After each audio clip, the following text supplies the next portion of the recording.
I'm not playing with you. Don't judge me by yourself. Myself?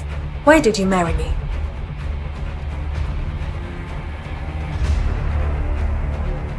Answer me. James's silence was tormenting me. I felt like I was going insane, waiting for an answer. I couldn't breathe properly. Someone was digging a deep pit in my heart, and blood was slowly pouring out. It was so painful that I physically felt cramps in my lower abdomen. I couldn't stand on my feet. James rushed over to me. The pain grew stronger and I fainted.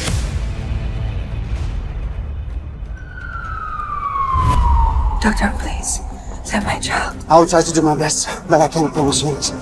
Save my child. Save my child.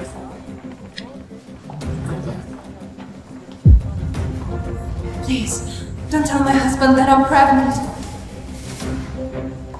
The morning of my second wedding anniversary started not the way I wanted it to. And the reason becomes clear. I'm pregnant.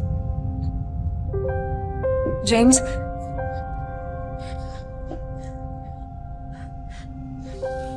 I want to tell you something. I'm filing for divorce. You what?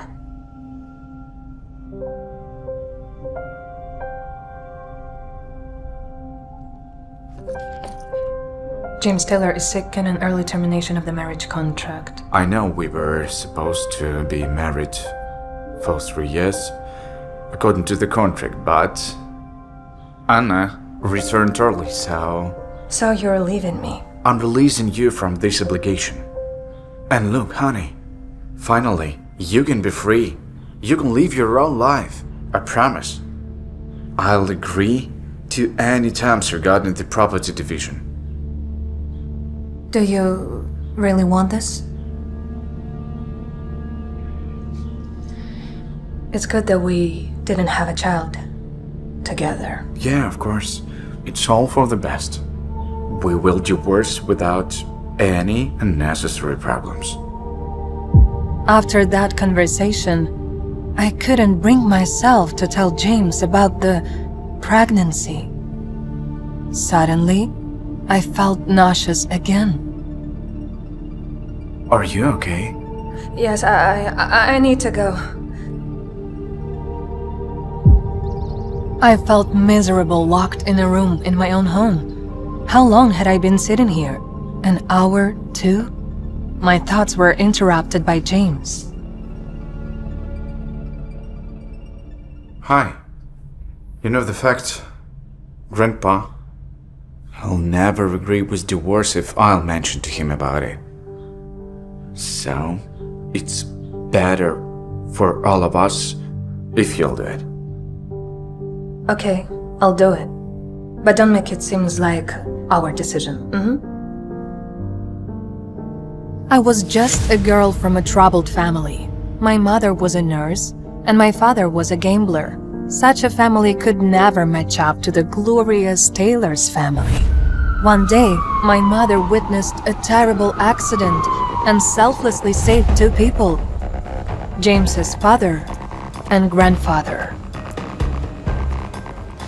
In return, the grandfather promised to take care of me, and when I was left an orphan, he arranged my marriage to his grandson. I always knew that James didn't have a sweet tooth. That's why I had personally prepared this cake. It was vanilla, but not sweet at all.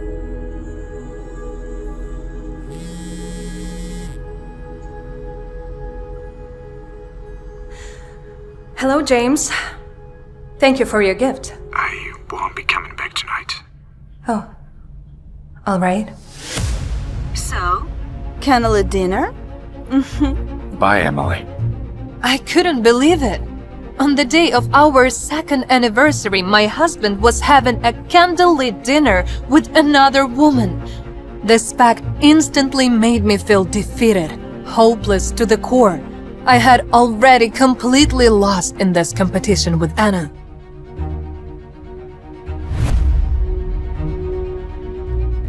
I felt a wrenching pain in my stomach from the egg allergy. No one in this world knew about the allergy except my mother. I promised myself that this was the last time I would be this crazy and desperate. I was sick. I'm sorry. I'm sorry. Daddy doesn't love Mom, but we're gonna be okay. On this night, I tossed and turned for a long time. And just when I was almost falling asleep, Samantha called.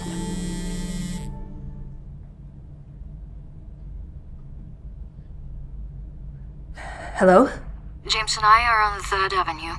James? He's completely wasted. He's not with Anna? Come and meet us. We're coming from the garden. James was very drunk, sleeping in the backseat. He looked as handsome as ever. I thought that some people in this world remained perfect even when they were drunk, like James. Samantha, why is he so drunk? Wasn't he supposed to be with Anna? What? Do you really want your husband to spend the night with another woman? Husband is just too much. We already agreed to divorce. Come to your senses. Have you lost your mind? What divorce you're talking about? Are you really ready to let him go? That he's ready. And I recall that you were not very invested in this marriage. What happened? I admit I didn't like you at the beginning, but you two are married and you need to make an effort until, you know... Until what? Until Anna interferes. You're nothing like her, and that's your huge advantage. So, this is your husband. Take him home and let me go. Samantha helped James out of the car and then left. It's Anna. She's looking for you. I'm sorry, I crossed the line.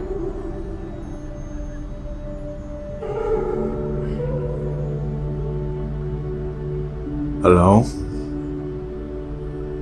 Yes. Yeah, me too. Okay, I'll be there. I answered the call by mistake. I'm sorry for that. Did Anna misunderstand everything? No. I already explained to her everything. Okay. I'm your husband, you're my wife. It's normal that we can walk together. Honey, what's on your face? This morning you say you've already taken pills. I'm sorry. Sorry. So you have to take these pills urgently. 3 pills, 2 times per day, okay? Sorry. Can I take any other treatment with no pills? Listen, these are safe, don't worry.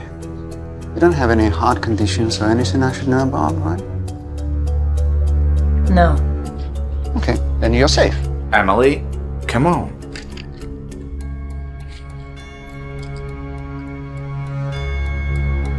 James, can you get me some water, please? Sure, honey.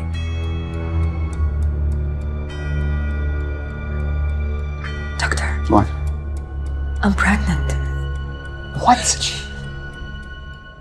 Can I take these medications? Why didn't you mention this earlier? Yes, of course not. If you're pregnant, then I have to switch you to this typical treatment. Take this. Thank you. Get well soon. Thank you very much. Thank you. Have a nice day. Thank you. What is this? Why did the doctor change prescription?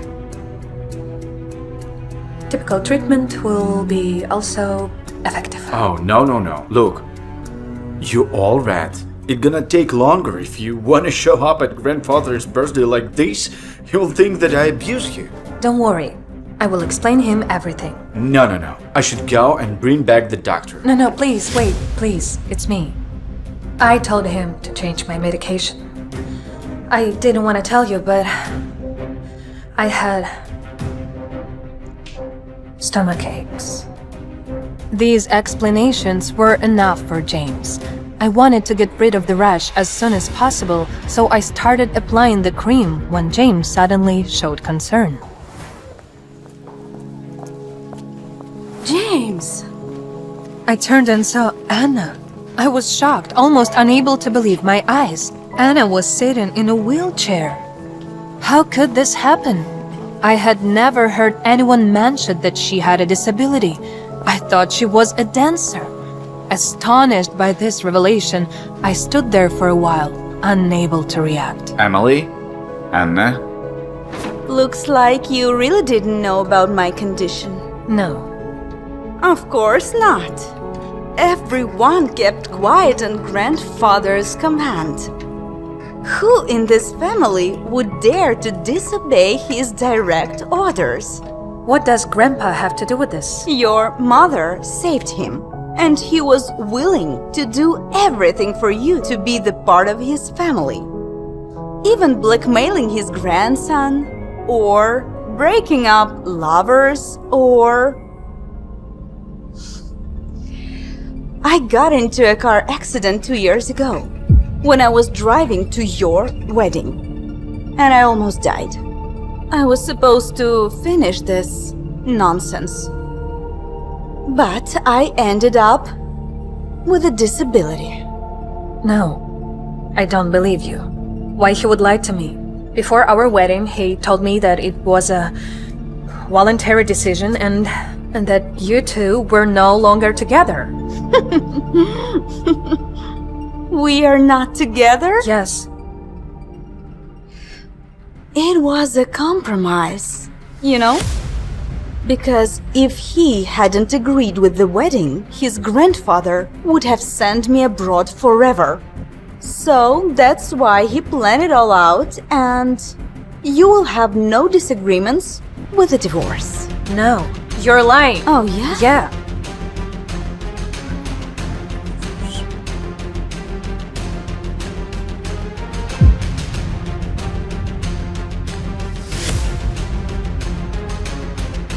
Oh my god, what's going on here? She pushed me, and she said that she will not sign any papers.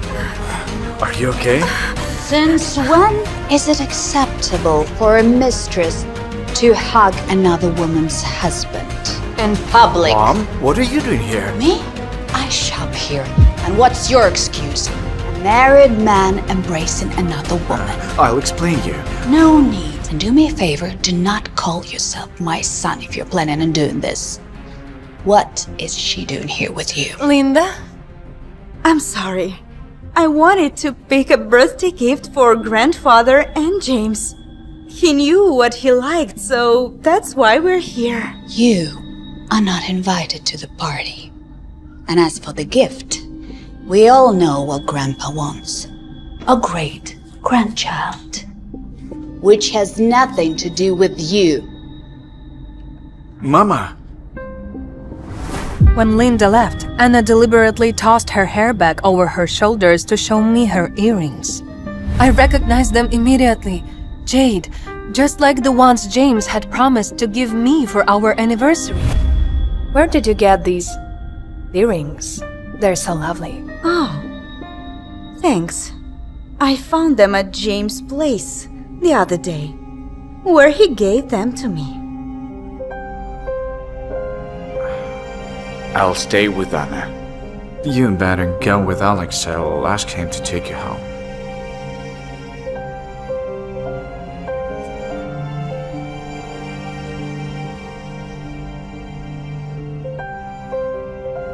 Excuse me. Miss. What? Miss Tyler's called. Said to expect her in 10 minutes. Oh, thank you, Robert. Hello, James? Hello, it's me. I'm very sorry, but James can't talk to you right now. I'll ask him to call you later. Not getting a response from Anna, I hang up the phone. I felt hurt. It seemed like James was inseparable from Anna. It was evident that he wanted a divorce as quickly as possible. If not for his grandfather, we could have had the divorce papers that very morning and become complete strangers. Oh, hi, Mom. I know you want a divorce. But Grandpa is ill. So should you do anything to upset him, I will never forgive you. Mom, I would never hurt Grandpa. But James and Anna... Stop it! Do not worry about that girl. No one in the Taylor's family would ever accept a girl like that. Your job is to keep James.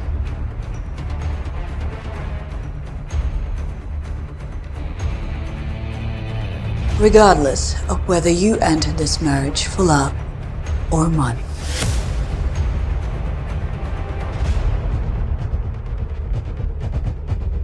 I do hope that you will give me a grandchild soon, so I can be proud of my son again.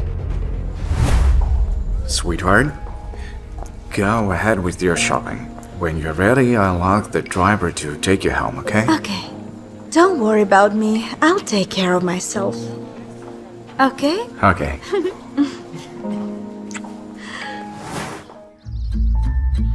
In the family mansion, Linda was already waiting for her son. Have you ever given a thought how your wife must feel when you parade mistress in front of her? Mom, I know about the divorce, but may I also remind you that your grandfather is very sick, and should your antics hurt him even a little bit, I shall forget that you are my son. I don't want to hear this. Anna is not as simple as you might think she is. I know she has hidden intentions, and if you just listen to me for one... Thank you for the tea. That's enough. Have a good day, Mom. James came home seething with barbaric anger. I could barely get up from the couch. Oh, you came back? Look, I need to tell you something. Mom seems to know about our divorce. Oh, really? Didn't you tell her? Weren't you the one who raided us out? What do you mean? Of course not. Nonsense. It was the secret between me and you. What do you want, money? Don't say that. Anna was right. If you don't want a divorce, why don't you just tell me? Why did we play this game? I offered you to stay your conditions. Even if you want to take a half, you agreed. And then, you told my mom and grandpa. I'm not playing with you. Don't judge me by yourself. Myself? Why did you marry me?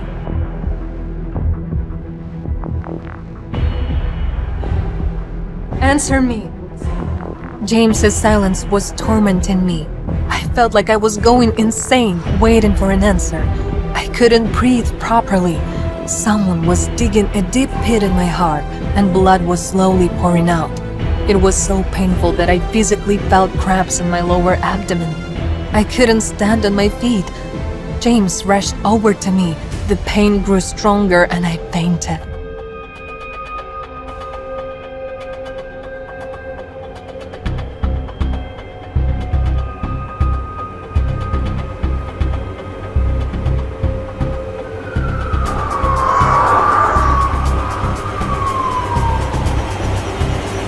I woke up when they brought me to the hospital, and all I could think about was to save my child. Doctor, please, save my child. I will try to do my best, but I can't promise you this. Save my child. Save my child.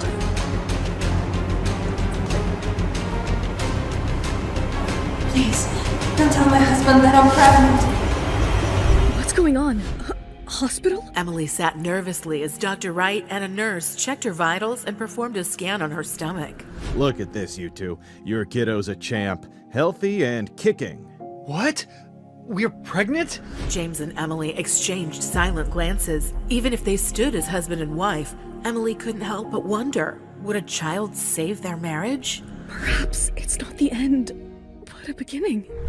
Are you all right? James rushed over to Emily. I don't know, answered Emily, wincing. but it hurts too much to stand up. Her stomach had started to cramp, and the pain was unbearable. James helped Emily up. "Let's get you to the hospital," he said gingerly. "Come on." Even though Emily's emotions were fraught, she couldn't fight James this time. She allowed him to offer her his arm, leaning against him as he guided her to the couch. "I'm going to call for an Uber. Just hold on, okay?" James said, concern etched across his face. Emily nodded as she grimaced and tried to focus on breathing instead.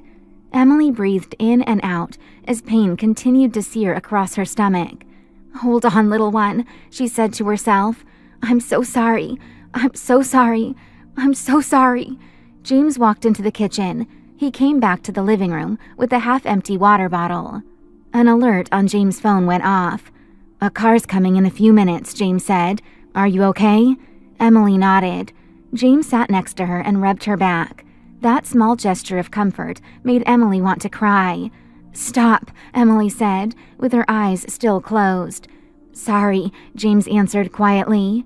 They sat next to each other in silence until another alert let them know that their car was there. They got into the car and made their way to the hospital. Emily tried her best to keep calm, even though the closer they got to the hospital, the more she feared the worst-case scenario. "I'm scared," Emily admitted quietly to James as he helped her out of the car. "It's going to be okay," James said as he helped her inside. "I promise." James quickly motioned for an attendant to grab them a wheelchair. Emily sat in the chair as James called someone on his phone. "Hey, Dr. Wright, it's James," James said on the phone. "We're here. We'll let the front desk know.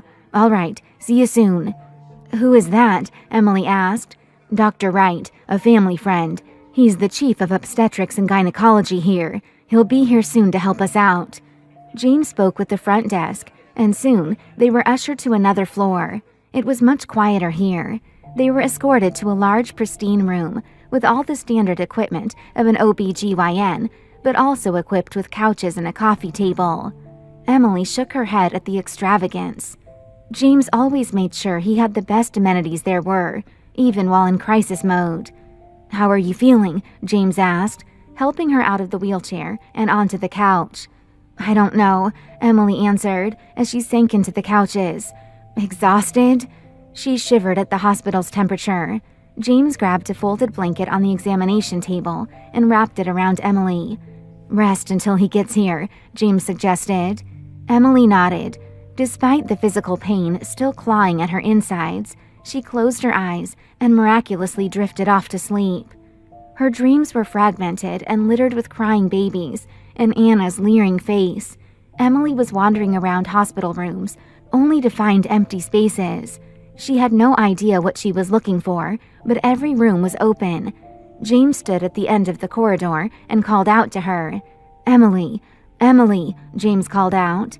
Emily soon woke up to James gently shaking her shoulder. She was confused before she remembered where she was, and everything that had happened in the last 24 hours. "Emily, I'm Dr. Wright," an older gentleman smiled at her. "James called and said you were experiencing some pain. How far along are you in the pregnancy?"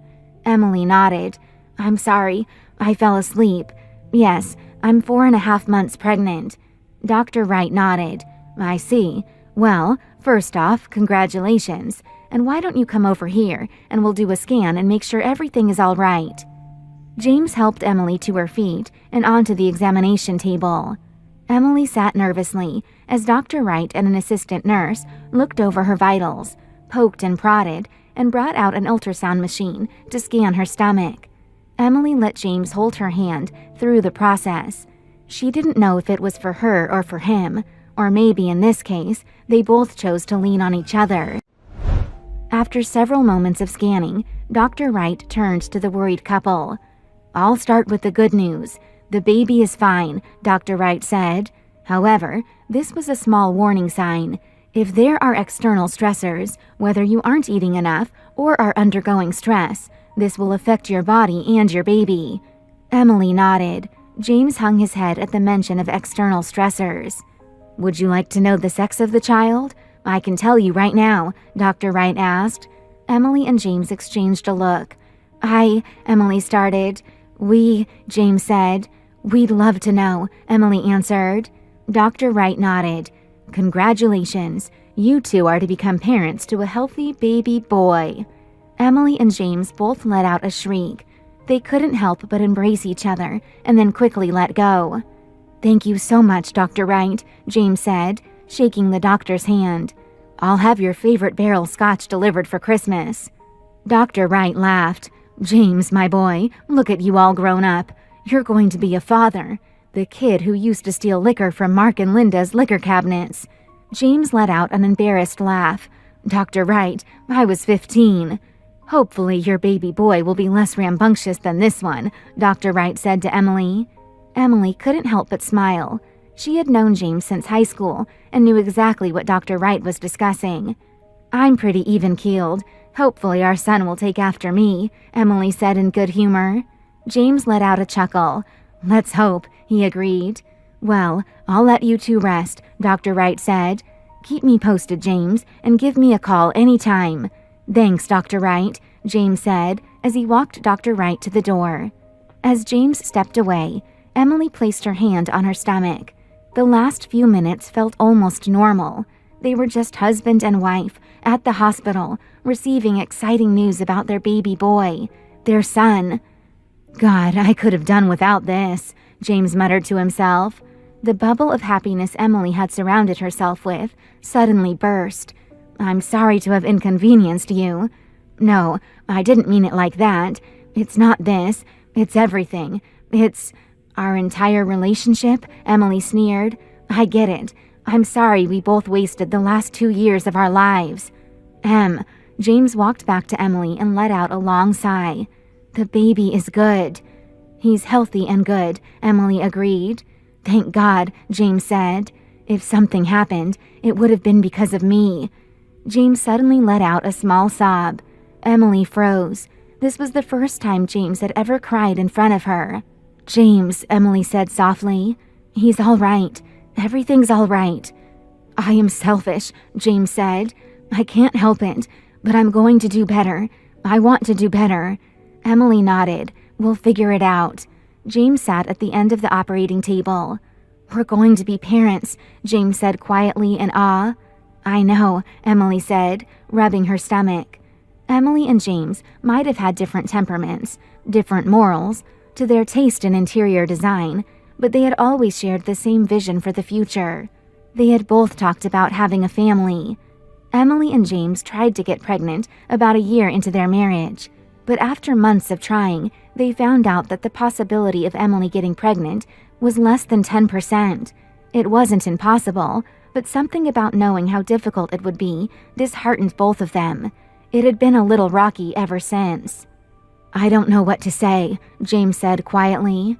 Emily looked down at her hands. She didn't know what she wanted to hear. In just a day, so much damage had been done to their relationship. On that same day, a once-in-a-lifetime experience had made her feel closer to James than she ever had, even if just for the length of a doctor's visit.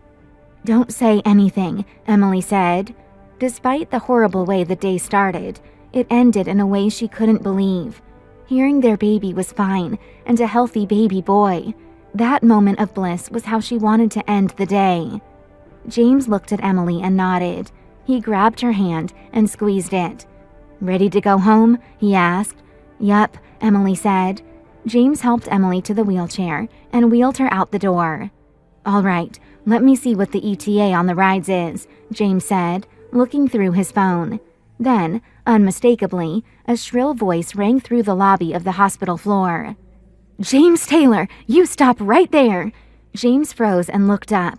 Emily didn't know whether to smile or wheel away. There was nobody more imposing and scarier than her mother-in-law. Does Linda know about Emily James' baby? What will James do next? "Mom?" James yelled. Emily couldn't help but let out a small snort. She could sense the flash of terror in this grown man's body at the sound of Linda Taylor saying his full name. "What are you doing here?" James asked. "James Taylor, you have a lot of explaining to do," Linda hissed. It was nearly 3 a.m., and Linda looked impeccable. She was in light gray cashmere sweats, her gray hair pulled back into a low bun. Her pearl earrings glinted against the fluorescent lights. She looked every bit of the class and wealth she was born into. "Linda," said another voice. James' father, Mark, exited the elevator. "Linda, you left me on the ground floor," he said, walking over. "I wanted to catch this swine before he ran off," Linda barked. "Mom," James said, "you're making a scene." "Oh, I'm making a scene?" Linda yelled. "Guess who called me this afternoon about your little scheme? How could you?" "Mom, I don't get how you're so upset over this. It's my life," James argued before Linda cut him off. "Your life? Just your life?" she screeched exasperatedly and started to hit him with her purse. "Linda, calm down," Mark said, grabbing his wife. "Dave will kill us for making a scene." "James, your mother and I are not happy with the decisions you've been making," Mark said sternly. "Dad, it's been a long night," James said. "I would like to get Emily home." No, we need to talk now," Linda yelled against Mark's arms. Emily knew there was no fighting Linda when she was in fight mode. "Maybe we could step inside the room," Emily suggested. James groaned. He begrudgingly wheeled Emily toward the room they had just exited from, and his parents followed. Soon they sat facing each other on the couches. It was uncomfortable to say the least, especially for James. "James, how could you?" Linda wailed, breaking the silence. "Mom," James said, exasperated, "this isn't about you." "Oh, really, James? You're right. This is all about you," Linda said. "What is going on, James?" Mark asked. Emily leaned back on the couch and observed the family dynamic. It's about... God, I don't want to talk about this with you. It's none of your business," James exclaimed. "None of our business? Oh, it's our business, all right," Linda said. Emily then felt the room tense, which puzzled her. Mark quickly spoke. "James, have you thought this through?"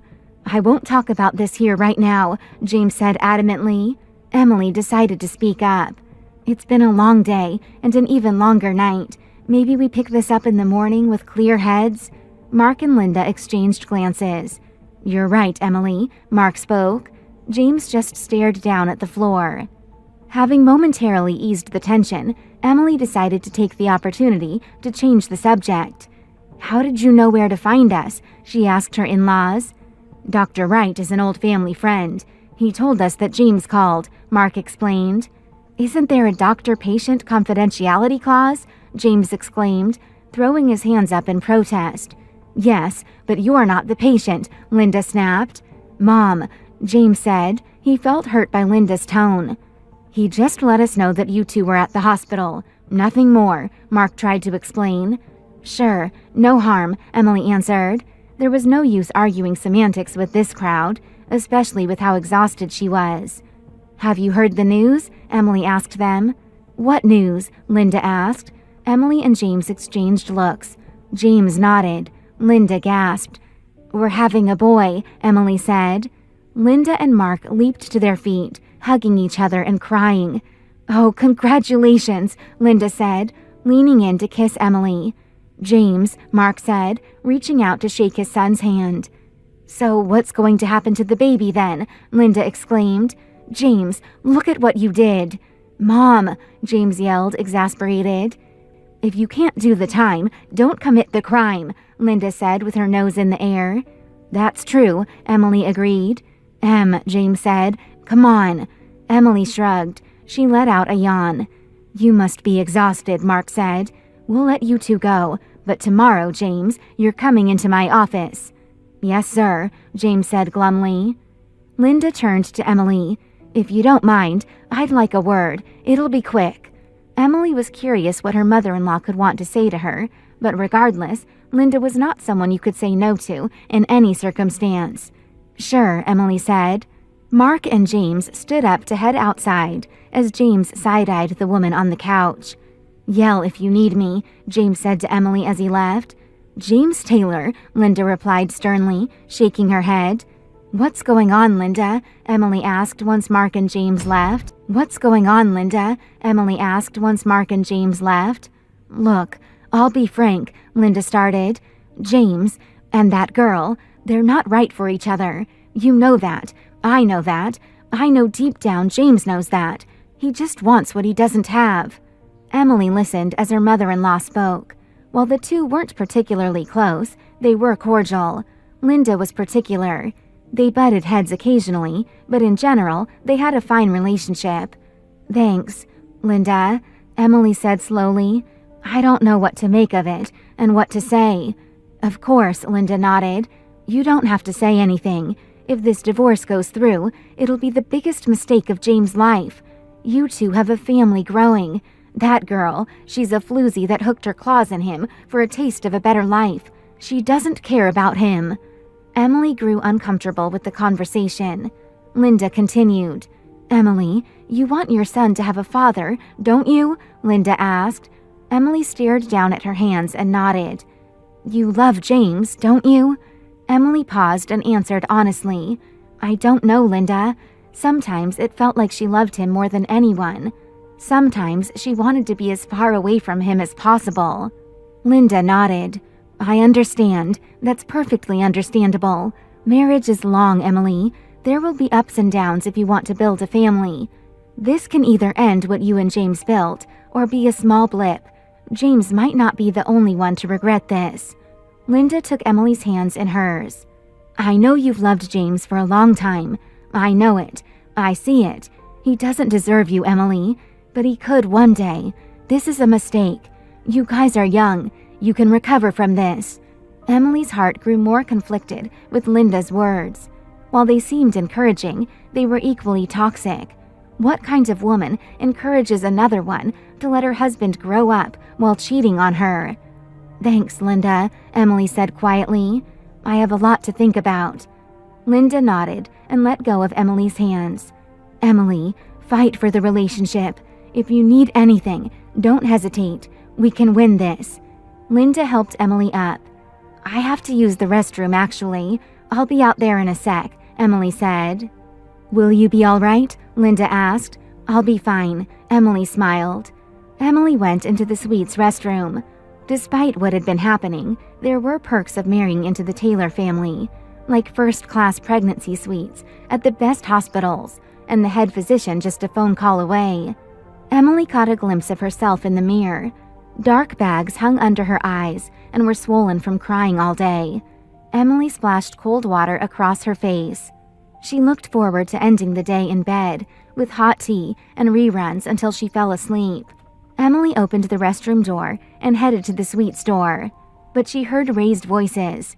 She leaned closer and realized the Taylors were in a heated argument. She could make out James' voice. "I don't care. She deserves to know." "James, don't be ridiculous," argued Linda. "This is more than about you," Mark yelled. "Screw the contract," James yelled back. "Contract?" Emily said out loud to herself. "What are they talking about?" Emily opened the door to Taylor's surprised faces. They quickly tried to compose themselves. "You must be exhausted. Let's let James get you home." Her father-in-law's voice was full of forced lightness. "What about the contract? I know that we initially got married because your grandfather wanted us to, that it's all some old family tradition.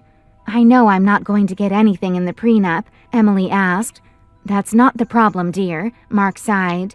"That contract comes with certain obligations, ones that you will have failed to meet if you divorce now. And, well, there will be consequences." A stony silence filled the air as the Taylors looked at one another, then back at Emily. "What the hell is going on?" she thought to herself, waiting for their reply. "What kind of consequences? What's going to happen to me?" Why are you telling me this now?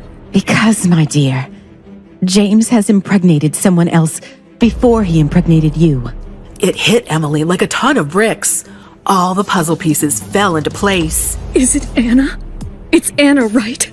I can't believe this. Is she also having a son? We don't know yet. Anna doesn't want a gender reveal. Of course! Why would she? That'll totally rob her chances to create drama if she did. Mark reached over and patted Emily on her shoulder condescendingly. Your child will be cared for and showered with all the same privileges that come with being a Taylor. But he'll have to deny his true birth order and the rights to his lineage if Anna gives birth to a boy first. Emily's mind reeled. Tears welled in her eyes, but she fought them back, her jaw setting in a grim line. So, it was all a lie? Our marriage, our family, it was all just a part of some bloody contract? James looked down at his hands, speechless, prompting his mother to speak for him. I know how you feel, Emily. Are you saying Mr. Taylor cheated on you too, Linda? Did you, Mr. Taylor? Did you enjoy your time with your mistress? James sure seemed to. James tried to reach out to her, pleading for forgiveness, but Emily didn't want his apologies. She wanted answers. And what if I refused to go along with this charade? What if I want a divorce? The Taylors stared at her. Their expressions were cold and hard. That would be very bad for you and your baby, Emily. You'll face severe consequences for breaking the contract. Emily processed Linda's words. The threat was crystal clear. She felt a shiver of fear creep up her spine, but she quickly pushed it aside. I guess we'll see about that then, won't we? Having had quite enough, Emily turned on her heels and walked out of the room. Just then, her phone buzzed in her pocket. Glancing at the screen, she saw a name she hadn't expected. It was Anna. What do you want? Emily, I am so sorry. Sorry? For what, Anna? For sleeping with my husband? For betraying me? Or for becoming the mother of the next Taylor heir? Emily, I didn't know about the contract, I swear. Whether you knew or not, Anna, it changed nothing. I know, I wanted to apologize and ask if we can be civil to each other, for the sake of propriety. It's too late for that. Think about it, Em. We can both share James and his fortune, right? Your apology sucks, Anna. Fine. Don't accept my apology. Just be a sob story like always. You have been that way since high school. Poor little Emily Clark, who just wants everyone to feel bad for her. Emily was exhausted from all the insults directed her way. He never loved you, Emily. Never. James only married you out of pity. He loves me. Do you hear me? He's mine. Oh, Anna, this is so funny. You and your stupid ego. To be honest, Anna, I'm grateful. See, you've done me a favor. You've unburdened me of a man who doesn't know how to value his vows or his family. Anna fell silent and Emily continued, her tone mocking. Enjoy my leftovers, Anna. You deserve that. I hope he's everything you ever wanted, because he's certainly not what I want anymore. Emily disconnected the call before Anna could come up with a retort. At that moment, Emily vowed to her unborn baby. Don't worry, baby. I'm going to make the entire Taylor family pay for what they did. No matter what anyone says, you are the rightful Taylor heir. And one day soon, you will own every red cent of their billion-dollar fortune. Emily squared her shoulders and pushed open the door to the hospital room. She had to win this war, and for that, she had to strategize. Anna! Of all people, James! I honestly thought that he'd have better taste. Linda, let's not forget that Anna is carrying our grandchild. Yeah, a grandchild that I never asked for, Mark. A grandchild that's tearing this family apart. You need to calm down. How can I? Having an affair is one thing, but a divorce? That too when your wife's pregnant. It's simply not done in our family, James. I know. I messed up. I got carried away. But I can issue a statement. I can say I never meant to ask Emily for a divorce. I can say it was the lawyer's mistake. Good. Make it right then. I know you can. Amidst their argument, the Taylors finally noticed Emily standing in the doorway. Emily, you agree with me, don't you? That talk of a divorce is jumping the gun. I know you're hurt by what Anna has done. I don't care what Anna or James did to me. She's carrying your grandchild, and for that reason alone, we should be kind. Why the sudden change of heart? I don't want to argue and fight about any of this anymore. Not tonight. The most important thing now is making sure my baby boy is healthy, and negativity is not the way to do that. Relief flashed across the faces of the Taylors, adoration for Emily washing over them. Emily felt sick about it, but didn't let her smile falter. She pretended that she had accepted the terms of their contract. It was the only way she could put her plan into action and plot their downfall undetected. I think it's also worth mentioning that Grandfather Taylor's 80th birthday party is just around the corner. It'll be the right opportunity to do damage control on the divorce story. You're right, Em. I've been so caught up in my mess of things, I forgot. Why don't we go and pick up his gift that we missed earlier? It would be a good distraction, and I'm sure Grandpa would appreciate it. James has an important meeting tomorrow, so I'll take you shopping. What meeting? The one with the investors, remember? Right. I guess you two should go without me then. Great. Emily, why don't you come over for brunch and we can head out from there? I'd love that, Linda. After coming home, Emily kept on planning her next move. She suddenly got an idea. James, could you pick up some food from Ricardo's for dinner? I'm craving some Italian. James nodded and left immediately. Emily quickly moved to James's home office. She knew what she was looking for, James's emails. As she read further, Emily felt her stomach knot. This was more than just infidelity. James was embezzling from his own company. Who is this man I married? I need to save this evidence so I can use them later. Wait and watch, James. I'll give you a taste of your own medicine. Oh, God. This morning's sickness is killing me. Emily stumbled out of bed while James slept peacefully. A bitter laugh escaped Emily's lips as she watched him. Sure. Why would he be worried anyway? Racing to the bathroom, Emily rinsed her mouth and forced herself to get ready for her mother-in-law's brunch and gather more intel on James's embezzlement. Let's get this over with. We can do this. Upon entering the Taylor mansion, Emily was greeted by the sight of the lavish interior. Lady Taylor has been expecting you. Please follow me to the kitchen. Linda sat at the end of the table, a cup of steaming coffee in her hands. Emily, dear, I'm so glad you could make it. How could I miss it? Feeling a surge of sadness, Emily glanced around the dining room. With her own family absent, Taylor's frequent family dinners had been the only family she knew. Emily, I admire your attempts to remain neutral in this whole situation. But we can't ignore the threat that Anna's pregnancy poses to our family. Why do you say that? Anna has always been obsessed with James. She sees James as her ticket to the good life. And if Anna is indeed having James's firstborn son, she seems to want to be Taylor badly. Why shouldn't she have it? Because of our family's history, Emily. Anna's grandfather and Grandpa Taylor are sworn enemies. I was already worried about this illicit child, and now James wants to marry Anna. Grandpa Taylor will go nuts. Emily was overwhelmed by the shocking news. She started feeling sick again. I think I need to lie down. You mind? Of course not, dear. Let's get you to one of the spare rooms. Marianne, please take my daughter-in-law to lie down. Marianne arrived and wordlessly began to guide Emily out of the dining room. Linda picked up her phone, her heart pounding in her chest. She dialed James's number, and he picked up after 3 long, agonizing rings. James, it's your mother. Mother, I can't talk now. I'm busy. Linda could hear the distinct sound of a cash register ringing and the calm tone of Anna's voice in the background. Busy, huh? Is that the diagnosis from Dr. Lying to your mother? What? No, Or perhaps your new nurse Anna recommended some retail therapy? Mom, No, James, you listen to me. Stop this nonsense and get yourself to my house immediately. I don't think... No, you haven't been thinking.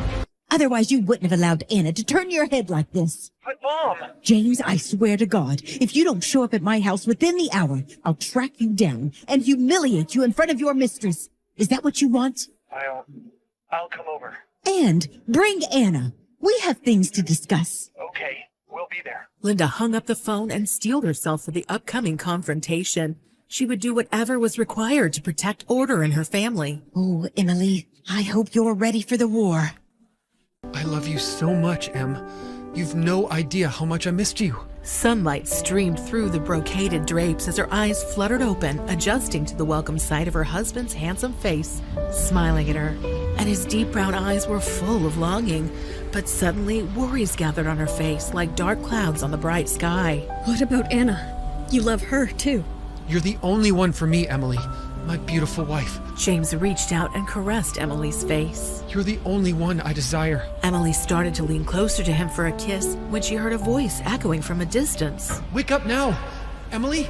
Wake up! Startled, Emily sat up, the shadow of surprise etched on her features. James? James was sitting on the edge of the bed, looking at her strangely. I guess you were dreaming. Was it a bad dream? Emily wiped her tears. No, a good one. One that was too good to be true. Anyways, what do you want, James? Mom thought it was high time we talked. Talk about what? Anna. An awkward silence followed. Emily was in no mood to discuss his affair. Despite everything, she was still in love with this man and didn't want to hear about the other woman in his life. She climbed out of bed and put on a robe, going to stand by the window. Anna is threatening to talk to the press, to tell the world about our child, unless I let her move in with me. Move in here? You mean at our house? Yes.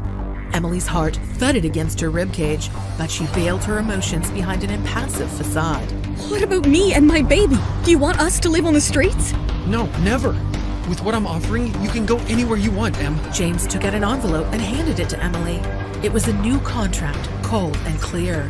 For Emily's continued silence and keeping up the mirage of her marriage to James, she would receive a cash sum of $10 million and the keys to the Taylor's coastal home. You're shipping me off to Malibu? I love you both, but this is my only option now. So, Anna gets my husband's name, my home, and I get a slap on the back and a hearty good luck? $10 million is more money than most people see in a lifetime. What more do you want? Wow, this is just... I want my life back, James! I'm not the one who cheated in this relationship. Then how is it fair for me to suffer the consequences? Have you got no shame? I can't give you what you're asking, Emily. You must understand, this is the best I can offer. So now this is a business deal. It's not like that, Em. But I don't want to hurt you any more than I already have. Emily threw the envelope on the floor. Hurt me? You are way more than just hurting me, James. I never wanted any of this. Why do you think I was so avoidant about starting a family with you in the first place? I was hoping this contract would die with me. But here we are. Emily had to sit down to keep from fainting, the pain of it too much to bear. I can't undo what's been done. I'll consider your proposition. But this is my life, my baby, my dreams that we are bargaining for. They are worth a lot more than $10 million. What exactly are you suggesting? Emily leaned forward, her eyes gleaming with a cunning light. A surge of confidence ran through her, remembering her promise to her baby. I am suggesting, James, that you demonstrate how strong your love is. For Anna and me both. Let's say $100 million? $100 million? Are you kidding me? Don't do this to me! Emily stepped toward him, her smile broadening at his reaction. That's the price for your happiness, James. Ew! This decor is so ordinary. It barely has any sophistication. The coastal bungalow, once filled with memories of love, was now a battleground for Anna. It's our home, Anna. Emily and I love it the way it is. Well, if you say so, but we'll need to make some changes when we move in. James, overwhelmed by guilt, took a moment to question his recent choices. He reflected on the beautiful story he shared with Emily, wondering if he had jeopardized something precious. What am I doing? Emily and I built so many memories here. Is this really what I want? You know, James, I can't help but think about our future together. In a place like this, we need a fresh start, don't you agree? Anna walked around James, her smile showing she was strongly focused on them getting engaged. James, darling, can't you see us as the power couple of the Taylor legacy? We'll be the envy of everyone. James, still conflicted, tried to engage in the conversation. Anna, marriage is a serious commitment. It's not just about status. But darling, imagine the possibilities. A place that truly reflects our love story. Something modern, chic, and most importantly, ours. James lay in bed, disturbed by Anna's persistent ideas. Imagine the grandeur of our engagement, James. It'll be the talk of the town. James, lying silently, contemplated his life with Emily. He envisioned the memories, laughter, and love they'd shared in the same bedroom. Our engagement will be magical. Trust me, James. A conflicted James rose from the bed, leaving Anna with her dreams. James poured himself another drink, wrestling with the cost of his decisions. The idea of disappointing his family and divorcing Emily felt unbearable. He lay passed out on his desk, surrounded by empty scotch bottles. The doorbell rang again. Anna opened the door to a young courier waiting on the doorstep requesting James' signature for a crucial document. I can sign for it. I'm his wife, Mrs. Anna Taylor. After the courier left, Anna, unable to resist temptation, opened the envelope and discovered the shocking truth about the cost of Emily's silence.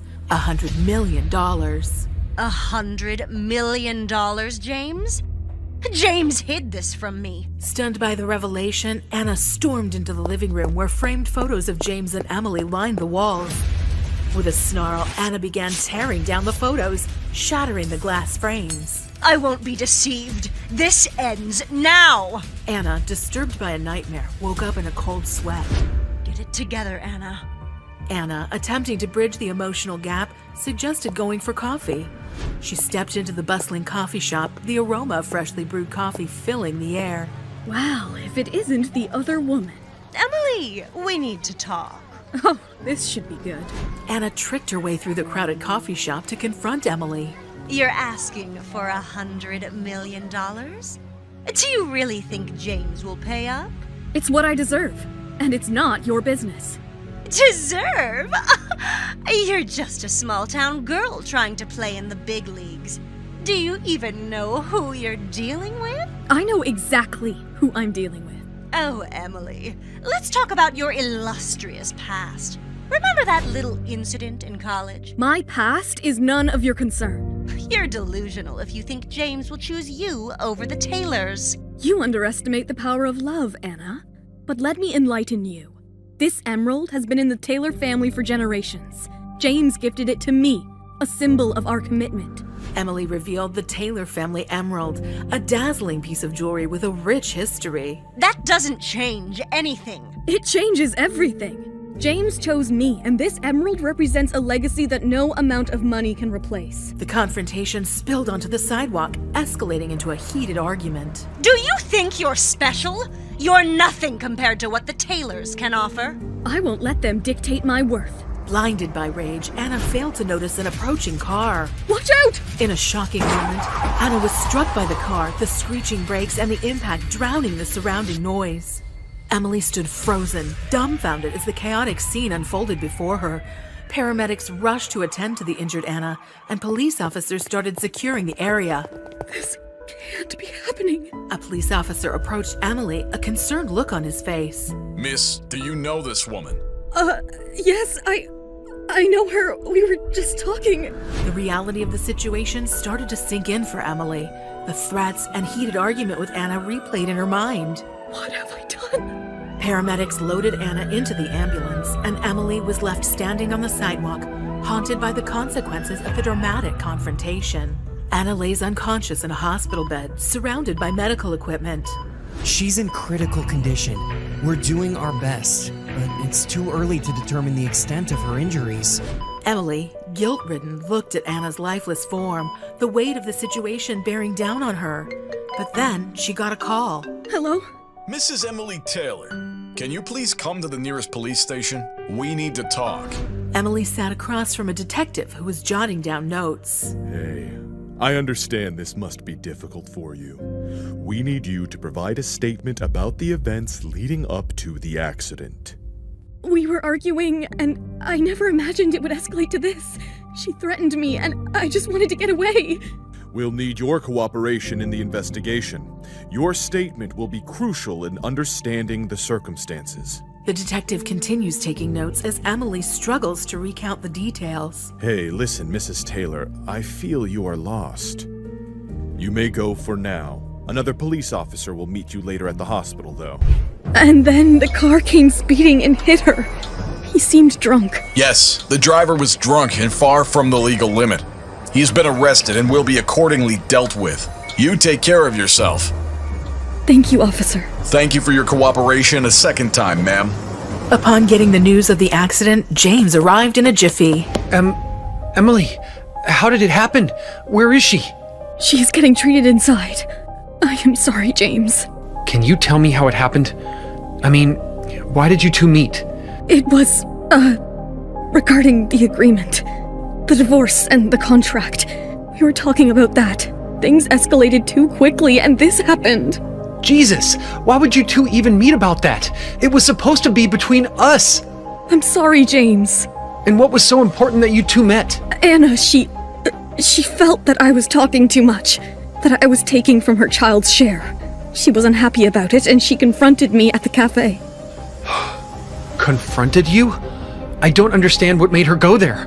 You live on the other side of the town. Why would she bother coming there? She must have felt it was important to talk about it. And what did you tell her?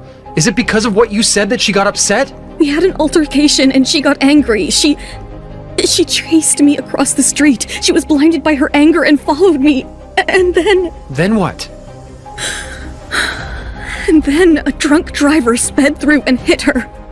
Right in front of me.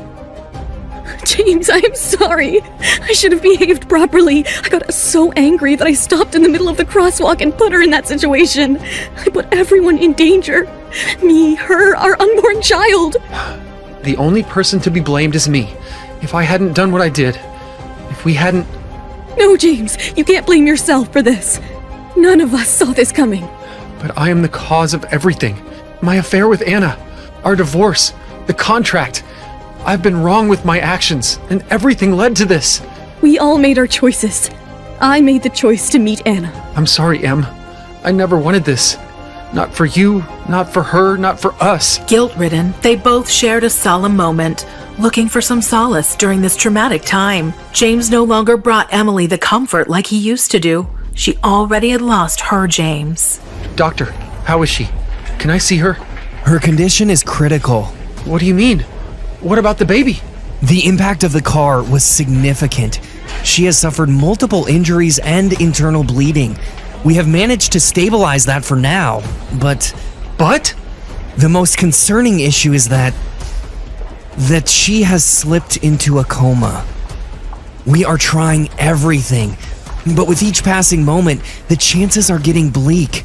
If she doesn't gain consciousness in the next 48 hours, it could impact the unborn child. James, are you all right? Yeah, I am. I'm okay. You should go see her. I can't go alone. You should go in alone. I'll wait for you here. I can't face her. It's me who brought this on her. This is not the time for blame games. Go see her. James went inside to see Anna and Emily stood there in a state of disbelief, still trying to process everything. Why did I let James decorate this place? It's just ridiculous. It's just metaphorical, alone with all the luxuries around. Evening, Mrs. Taylor. Evening, Bernard. How are you? I am good. Are you all right? You look a bit tired. Beautiful, but tired, ma'am. It's been a long day, Bernard. A really long day. You know, coming to this place without James, well, it feels like a house now. Not the home it was before. Would you like me to prepare something special for you? You sound like you could use a good meal from someone that loves you. Oh, Bernard, you are a savior. That sounds perfect. What would you like to have? Surprise me. I completely trust your judgment. Very well then. I'll prepare something which will lift up your mood and put some color on your pale cheeks. After all, you are eating for two. Thank you, Bernard. Bernard went into the kitchen, showing his handicraft, and as the kitchen filled with the smell of roasting meat and buttery herbs, Emily started feeling nauseated. Bernard, I am sorry, but I am not feeling well suddenly. I think I should just lie down for now. It's all right, Mrs. Taylor. I'll finish it up and put it in the fridge.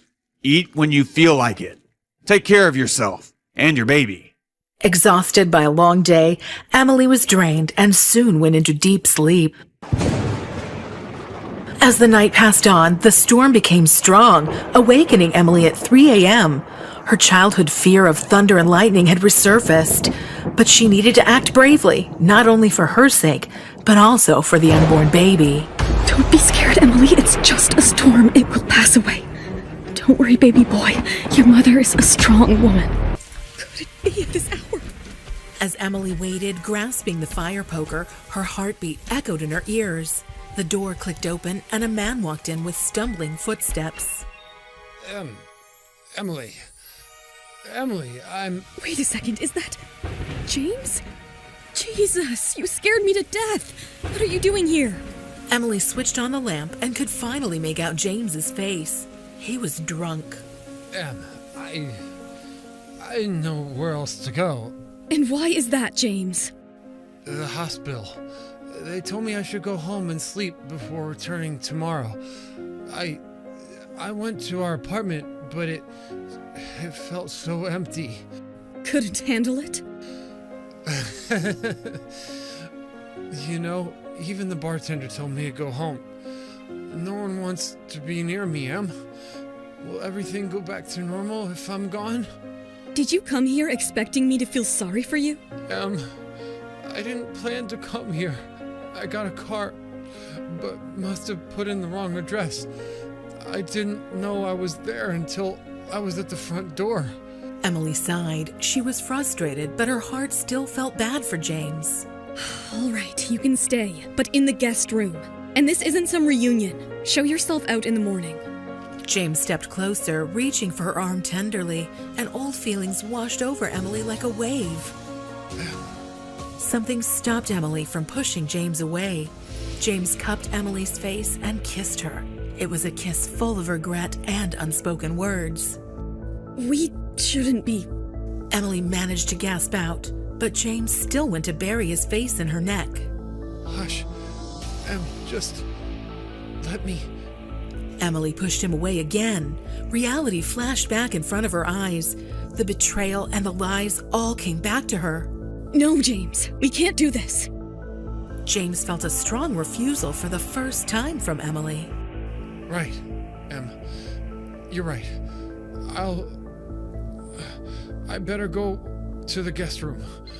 Emily woke up the next morning to the incessant ringing of her phone. Grandpa Taylor, I'm so happy you called. Emily, my dear, I'm happier to hear the news of my grandson. Thank you. Yes, it's a boy. I'm over the moon, Emily. A little fella to carry on my legacy. And just in time for my 80th birthday. Yes, it's incredible. Emily stammered, sadness washing over her as everything hit her. I'm so eager to meet the little one.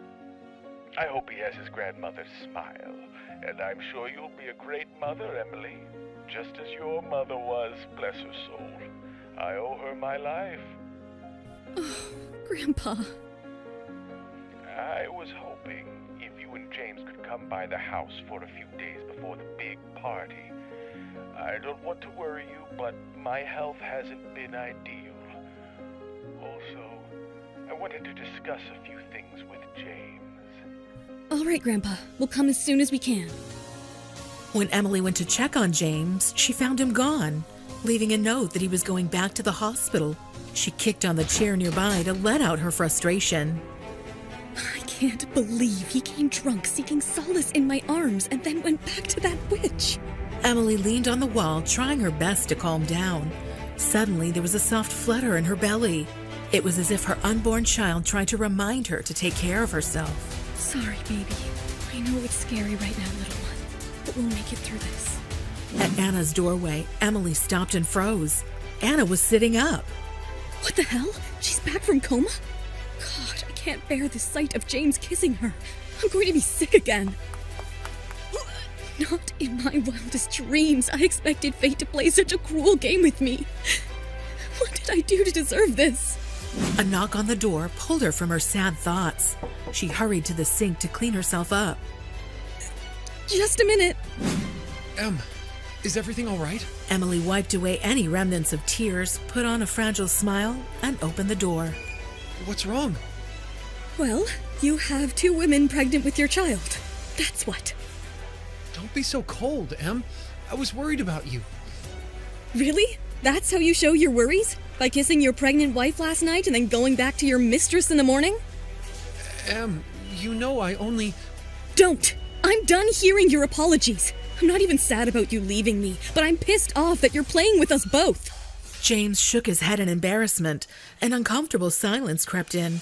Emily gathered herself, remembering why she came here to find James in the first place. Anyways, Grandpa Taylor called me this morning. What? Why? He wants us to go see him a few days before his big party. He said his health wasn't good and that there were a few things to discuss before it was too late.